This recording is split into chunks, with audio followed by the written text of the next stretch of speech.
আসসালামু আলাইকুম সুপ্রিয় দর্শক, আজ আপনাদের সাথে খুবই সহজ এবং অত্যন্ত সুস্বাদুভাবে মোগলাই পরোটার রেসিপি শেয়ার করব। আপনি যদি আমার পুরো রেসিপি ফলো করে এই পরোটাটি বাসায় একবার ট্রাই করেন, আমি গ্যারান্টি দিয়ে বলতে পারি দোকান থেকে আর কখনোই এই মোগলাই পরোটা কিনবেন না। এই পরোটাটি খেতে কতটা মজার হয় একবার বাসায় ট্রাই না করলে বুঝতে পারবেন না। সেজন্য আপনাকে অবশ্যই ভিডিওটি শুরু থেকে শেষ পর্যন্ত দেখতে হবে। আশা করছি রেসিপিটি আপনাদের কাছে ভালো লাগবে। এজন্য প্রথমেই আমি মোগলাই পরোটার ভেতরের পুরটা রেডি করে নিব। একটা প্যানে কিছুটা তেল নিয়ে নিলাম। তেলটা গরম হয়ে গেলে আমি এখানে ছোট ছোট করে কেটে নেওয়া মুরগির বুকের মাংস দিয়ে দিব। এই মাংসটাকে তেলের সাথে খুব ভালোভাবে ভেজে নেব। মাংসটাকে কিছুক্ষণ ভেজে নেওয়ার পর দেখবেন এখান থেকে কিছুটা পানি বের হয়ে গেছে। মাংসটা কিছুক্ষণ ভালোভাবে ভেজে নেওয়ার পর আমি এখানে খুবই অল্প পরিমাণ একটু রসুন বাটা দিয়ে দিব। এরপর এখানে খুবই অল্প পরিমাণ একটু আদা বাটা দিয়ে দিব। এই আদা রসুন বাটাটাকে মাংসের সাথে ভালোভাবে ভেজে নেব। এই পুরটা তৈরি করতে এখানে খুব বেশি মশলা দিতে যাবেন না, খুবই অল্প পরিমাণে একটু মশলা দিবেন। আদা রসুনটা মাংসের সাথে ভালোভাবে কিছুক্ষণ একটু ভেজে নেওয়ার পর আমি এখানে কিছুটা মরিচের গুঁড়া দিয়ে দিব। খুবই অল্প পরিমাণে একটু মরিচের গুঁড়া দিয়ে দিবেন, আর ঝালের পরিমাণটা অবশ্যই নিজেদের টেস্ট অনুযায়ী দিবেন। এই মরিচের গুঁড়ার সাথে মাংসটাকে একটু ভেজে নেব। এরপর এখানে স্বাদ অনুযায়ী লবণ দিয়ে দিব। এরপর সব কিছুই খুব ভালোভাবে ভেজে নেব। মাংসটাকে একটু ভেজে নেওয়ার পর আমি এখানে বেশ কিছুটা পেঁয়াজ কুচি দিয়ে দিব। এখানে পেঁয়াজের পরিমাণটা একটু বেশি দিবেন, আর পেঁয়াজটা একটু মোটা করে কেটে নেবেন। খুব বেশি চিকন করে কাটবেন না, একটু মোটা করে কেটে নেবেন। পেঁয়াজ কুচিটাকে কিছুক্ষণ একটু ভেজে নেব। এই পেঁয়াজ কুচিগুলোকে কিন্তু ভেজে অনেক বেশি নরম করে ফেলা যাবে না, এগুলো একটু কচকচে টাইপের থাকবে। পেঁয়াজ কুচিগুলো মাংসের সাথে একটু নেড়ে চেড়ে নেওয়ার পর আমি এখানে কাঁচামরিচ কুচি দিয়ে দিব। আপনারা যে যেমন ঝাল খেতে পছন্দ করেন সেই অনুযায়ী এখানে কাঁচামরিচ কুচি দিয়ে দিবেন। কাঁচামরিচ কুচিগুলো হালকা একটু ভেজে নেওয়ার পরেই আমি এখানে হাফ চা চামচ পরিমাণ গরম মশলার গুঁড়া দিয়ে দিব। অবশ্যই চেষ্টা করবেন গরম মশলার গুঁড়াটাই দিতে। আর হাতের কাছে যদি গরম মশলার গুঁড়া না থাকে তাহলে এখানে কিছুটা চাট মশলা দিয়ে দিবেন। আর হাতের কাছে যদি চাট মশলা গরম মশলা দুইটাই থাকে তাহলে এখানে দুইটা মশলাই অল্প অল্প পরিমাণে দিয়ে দিবেন। গরম মশলার গুঁড়া দেওয়ার পর আমি এটার খুব বেশিক্ষণ চুলার উপর রাখবো না, কিছুক্ষণ একটু নেড়ে চেড়ে নেওয়ার পরেই আমি এটা নামিয়ে ফেলবো। মোগলাই পরোটার ভেতরের পুরটা কিন্তু একদমই রেডি। এখন আমি এই পুরটাকে পুরোপুরি ঠান্ডা করে নিব। এবার মোগলাই পরোটার জন্য এর ডোটা রেডি করে নিব। এর জন্য একটা বাটিতে প্রথমেই নিয়ে নিব 3 কাপ পরিমাণ ময়দা। এরপর এখানে দিয়ে দিব স্বাদ অনুযায়ী লবণ। এবার এখানে 3 কাপ ময়দার জন্য 3 টেবিল চামচ পরিমাণ রান্নার রেগুলার তেল দিয়ে দিব। ময়দার সাথে লবণ ও তেলটাকে ভালোভাবে মিশিয়ে নেব। ময়দার সাথে তেল ও লবণটা ভালোভাবে মিশিয়ে নেওয়ার পর কিছুটা ময়দা হাতে নিয়ে এরকম দলা পাকিয়ে দেখব। যখন দেখবেন এরকম দলা পাকানো যাচ্ছে এবং এটা চাপ দেওয়ার ফলে হালকাভাবে ভেঙে যাচ্ছে, তখন বুঝবেন এটা পারফেক্টভাবে হয়ে গেছে। এখন আমি এখানে অল্প অল্প করে নর্মাল ঠান্ডা পানি দিয়ে একটা ডো তৈরি করব। এখানে অনেক বেশি পানি একবারে দিয়ে দিবেন না, অল্প অল্প করে পানি দিবেন এবং একটা ডো তৈরি করে নেবেন। আমি অল্প অল্প করে পানি দিয়ে একটা ডো তৈরি করে নিয়েছি। দেখুন এই ডোটা অনেক বেশি নরমও হবে না এবং অনেক বেশি শক্তও হবে না।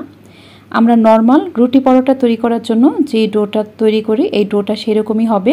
ডোটাকে একটু মথে নেওয়ার পর এর উপরে কিছুটা রান্নার রেগুলার তেল দিয়ে দিব। তেল দেওয়ার ফলে ডোটা উপর থেকে ড্রাই হয়ে যাবে না। ডোয়ের উপরে তেলটা ভালোভাবে লাগিয়ে নেওয়ার পর আমি এই ডোটাকে রেস্টে রাখবো প্রায় 20 মিনিটের মতো।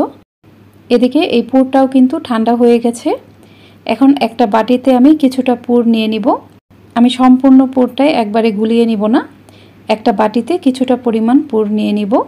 বাটিতে পুরটা নেওয়ার পর আমি এখানে কয়েকটা ডিম নিয়েছি।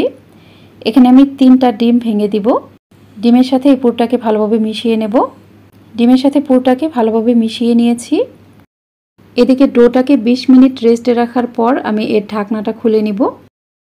দেখুন এই ডোটা কিন্তু একদম সেট হয়ে গেছে। এই ডোটাকে আমি আবারও কিছুক্ষণ একটু মথে নেব। ডোটা একটু মথে নেওয়ার পর আমি যেই বোর্ডে মোগলাই পরোটা বেলে নিব সেই জায়গাটা রেডি করে নিব। এর জন্য আমি বোর্ডে কিছুটা তেল নিয়ে নিব। এই তেলটাকে বোর্ডে ভালোভাবে ছড়িয়ে মিশিয়ে নেব। এই মোগলাই পরোটা বেলার জন্য আপনারা অবশ্যই যে কোনো বড় একটা জায়গা নেবেন। বড় কোনো জায়গায় মোগলাই পরোটাটা বেললে এটা একদম পারফেক্ট হয়। আমি এখানে খুব ভালোভাবে তেলটা মিশিয়ে নিয়েছি। অবশ্যই প্রত্যেকটা পরোটা বেলার আগে বোর্ডে ভালোভাবে তেল মেখে নিতে হবে। এবার এখান থেকে কিছুটা ডো নিয়ে আমি একটা পরোটা বানিয়ে নিব। ডোটাকে প্রথমে হাত দিয়ে একটু ছড়িয়ে দিব। এরপর যে বেলুনি দিয়ে পরোটা বেলবো সেটাতে কিছুটা তেল মেখে নিব। এবার আমি মোগলাই পরোটাটা বেলে নিব। এই পরোটাটা কিন্তু অনেক বেশি পাতলা করে বেলতে হবে। যেহেতু আমি বোর্ডে তেল মেখে নিয়েছি সেজন্য কিন্তু এই পরোটাটা বেলতে অনেক বেশি সহজ হবে। অবশ্যই মোগলাই পরোটা বেলার আগে বোর্ডে ভালোভাবে তেল মেখে নেবেন, তাহলে দেখবেন এটা খুব সহজেই বেলা হয়ে যাবে। দেখুন এই পরোটাটাকে কিন্তু অনেক বেশি পাতলা করে বেলতে হবে। হোটেলে যে পরোটা বানানো হয় সেই পরোটাগুলো কিন্তু অনেক বেশি পাতলা হয়। একদম কাগজের মতো পাতলা করে এই পরোটাটা বেলতে হবে। এই পরোটা বেলার জায়গাটাতে ভালোভাবে তেল মেখে নিলে এটা কিন্তু খুব সহজেই বেলা হয়ে যাবে। এটা কোনোভাবেই ছিঁড়ে যাবে না। দেখুন আমি একটা বড় পাতলা রুটি বানিয়ে নিয়েছি। এই রুটিটা কিন্তু একদম কাগজের মতো পাতলা হবে। আমি আপনাদের দেখিয়ে দিচ্ছি এটা কেমন পাতলা হবে। দেখুন এর অপর পাশ থেকে কিন্তু আমার আঙুলটা একদম দেখা যাচ্ছে। এরকম পাতলা করে এই রুটিটা বেলতে হবে, তাহলে দেখবেন এটা হোটেলের পরোটার মতোই একদম পারফেক্ট হবে। পরোটাটা বেলে নেওয়ার পর আমি এর মাঝখানে কিছু পুর দিয়ে দিব। এখানে পুরটা অনেক বেশিও দেওয়া যাবে না, আবার একদম কমও দেওয়া যাবে না। পুরের পরিমাণটা একদম কম হলেও ভালো লাগবে না, আবার বেশি হলেও কিন্তু এটা বের হয়ে যাওয়ার সম্ভাবনা থাকবে। আমি এখানে পরিমাণ মতো পুর দিয়ে দিব। এরপর এই পরোটাটাকে এইভাবে ভাঁজ করে নিতে হবে। দেখুন প্রথম ভাঁজটা আমি কিভাবে দিলাম। এরপর এই পাশ থেকেও আমি আরেকটা ভাঁজ দিয়ে নিব। এই ভাঁজ করা অংশগুলোকে এইভাবে সিল করে দিবেন যাতে এর ভেতরের পুরটা বের হয়ে না আসে। এরপর আমি এই পাশ থেকেও একটা ভাঁজ দিয়ে নিব এবং হাত দিয়ে ভালোভাবে সিল করে দিব। এরপর এই পাশ থেকেও আমি আরেকটা ভাঁজ দিয়ে দিব। এটা হাত দিয়ে অবশ্যই ভালোভাবে সিল করে দিতে হবে। আপনারা দেখেই নিশ্চয়ই বুঝতে পেরেছেন আমি খুবই সহজভাবে কিন্তু এটা দেখানোর চেষ্টা করেছি। আমার একটা পরোটা বানানো শেষ, এখন আমি এটা ভাজতে চলে যাব। এর জন্য প্যানে পর্যাপ্ত পরিমাণ তেল গরম করে নিয়েছি। তেলটা অনেক বেশি গরম করতে যাবেন না, তেলটা মোটামুটি গরম হতে হবে। তেলটা যখন মোটামুটি গরম হয়ে যাবে তখন আমি এখানে মোগলাই পরোটাটা নিয়ে নিব। দেখুন মোগলাই পরোটাটাকে দুই পাশে এরকমভাবে ধরে সাথে সাথেই গরম তেলের মাঝে দিয়ে দিতে হবে। আর যেই পাশটা ভাজ করা হয়েছিল সেটা নিচের দিকে দিতে হবে। এই পরোটাটা তেলে দেওয়ার পর এর উপরে গরম তেল ছিটিয়ে দিতে হবে, তাহলে এর ভেতরের পুরটা খুব ভালোভাবে ভাজা হয়ে যাবে। আর এভাবে এর উপরে তেল ছিটিয়ে দেওয়ার ফলে হোটেলের তৈরি মোগলাই পরোটার মতো এর উপরে বাবলসের সৃষ্টি হবে আর এই মোগলাই পরোটাটা খুব সুন্দরভাবে ফুলে উঠবে। আমি এর উপরে গরম তেল ছিটিয়ে দিব। একটা চামচের সাহায্যে এর উপরে তেলটা ছিটিয়ে দিবেন, তাহলে এটা গায়ে ছিটে আসার ভয় থাকবে না। দর্শক, এ পর্যায়ে আপনাদের কাছে আমার একটা অনুরোধ, যারা এখনও আমার ইউটিউব চ্যানেলটিকে সাবস্ক্রাইব করেননি তারা প্লিজ আমার চ্যানেলটিকে সাবস্ক্রাইব করে পাশে থাকা অল লেখা বাটনটাতে ক্লিক করে দিবেন। আর ভিডিওটি যারা ফেসবুক থেকে দেখছেন তারা অবশ্যই আমার ফেসবুক পেজটিকে লাইক ও ফলো দিয়ে রাখবেন। আর আপনারা অবশ্যই ভিডিওটিকে বেশি বেশি শেয়ার করে অন্যদেরকেও দেখার সুযোগ করে দিবেন। পরোটার একটা পাশ কিন্তু ভাজা হয়ে গেছে, তাই আমি দুইটা চামচের সাহায্যে এটা আলতোভাবে উল্টে দিয়েছি। এরপর আমি এর অপর পৃষ্ঠাতেও এভাবে তেল দিয়ে দিব। এভাবে গরম তেল দেওয়ার ফলে এর উপরে বাবলস ক্রিয়েট হবে আর এর ভিতরের পুরটা খুব ভালোভাবে ভাজা হয়ে যাবে। আমি আবারও এটা উল্টে দিব। ভাজার সময় আমি এটাকে মোট 3 বার উল্টে দিয়েছি। এই পাশটাতেও একটু গরম তেল ছিটিয়ে দেওয়ার পরে এটা হয়ে যাবে। দেখুন মোগলাই পরোটাটা কিন্তু একদমই হয়ে গেছে। এবার দুইটা স্প্যাচুলার সাহায্যে আমি এটাকে উঠিয়ে এভাবে তেলটা ছড়িয়ে নেব। তেলটা ছড়িয়ে নেওয়ার পরে আমি এটা নামিয়ে ফেলব। আমি আরও একটা পরোটা ভেজে আপনাদের দেখিয়ে দিচ্ছি। গরম তেলের মাঝে মোগলাই পরোটাটাকে দিয়ে দিলাম। ঠিক একইভাবে এর উপরেও গরম তেল ছিটিয়ে ছিটিয়ে আমি ভেজে নেব। দেখুন এই মোগলাই পরোটাটাকেও আমি উল্টে পাল্টে ভালোভাবে ভেজে নিয়েছি। এবার ভালোভাবে তেলটা ঝরিয়ে আমি এটা উঠিয়ে নিব। আমি মোট 3টি মোগলাই পরোটা বানিয়ে নিয়েছি। আমার এখানে 3 কাপ ময়দা দিয়ে 5টি মোগলাই পরোটা হয়েছিল।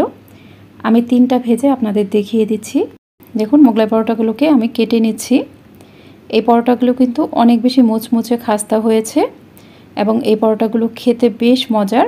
আপনারা অবশ্যই এইভাবে একবার বাসায় ট্রাই করবেন। দোকানের কেনা মোগলাই পরোটা থেকেও কিন্তু এগুলো খেতে অনেক বেশি মজার হয়। আমি কখনোই মোগলাই পরোটা বাইরে থেকে কিনি না, আমি সবসময় এগুলো আমার বাচ্চাদেরকে ঘরেই বানিয়ে খাওয়াই। যতটা সম্ভব আমি বাইরের খাবারটাকে অ্যাভয়েড করি। আর এগুলো খেতেও কিন্তু দোকানের তৈরি মোগলাই পরোটা থেকেও অনেক বেশি মজার হয়।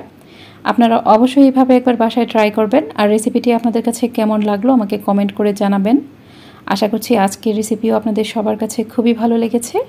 ভালো লাগলে অবশ্যই আমার ইউটিউব চ্যানেলটিকে সাবস্ক্রাইব করবেন আর পাশে থাকা অল লেখা বেল আইকনটিতে ক্লিক করে দিবেন। আর ফেসবুক থেকে ভিডিওটি যারা দেখছেন তারা অবশ্যই ফেসবুক পেজটিকে লাইক ও ফলো দিয়ে রাখবেন। আর আপনারা কে কোথা থেকে এই ভিডিওটা দেখছেন আমাকে অবশ্যই কমেন্ট করে জানাবেন। আজ এ পর্যন্তই, সবাই অনেক বেশি ভালো থাকবেন। আল্লাহ হাফিজ।